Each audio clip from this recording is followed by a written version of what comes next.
এই জীবনটা সারা রাতের ক্লান্ত ঝরে পড়া শিউলি ফুলের মতো।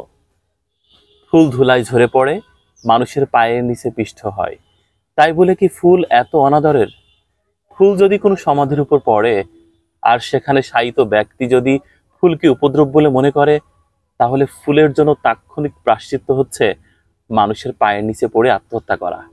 ৮-৩-১৩৩৮ বঙ্গাব্দের কলকাতা জুলি এস্টেট থেকে জাতীয় কবি কাজী নজরুল ইসলাম এই চিঠিটি লিখেছিল। দেখেন, ক্লান্ত ঝরে পড়া শিউলি ফুল, কি চমৎকার ব্যাপার। ৫টি সাদা পাপড়ি, একটা কমলা রঙের বোটা, খুব সাধারণ। পৃথিবীতে যত সাধারণ ফুল আছে তার মধ্যে চিত্তাকর্ষক ফুল হচ্ছে শিউলি ফুল। মাথার উপরে বিশাল একটি আকাশ, সে আকাশে তুলার মতো ভেসে বেড়াচ্ছে সাদা রঙের মেঘ, আর নিচে সবুজ পাতার ভিড়ে ৫টি সাদা পাপড়ি, একটি কমলা রঙের বোটা।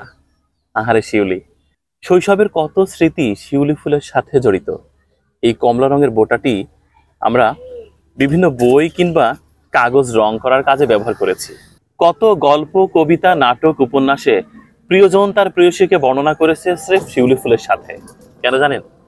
এই যে ৫টি সাদা পাপড়ি, একটি কমলা রঙের বোটা, জীবনটা সাধারণ, খুব স্বাভাবিক। দেখেন, শরতের সবচেয়ে বড় উপহার হচ্ছে এই শিউলি ফুল।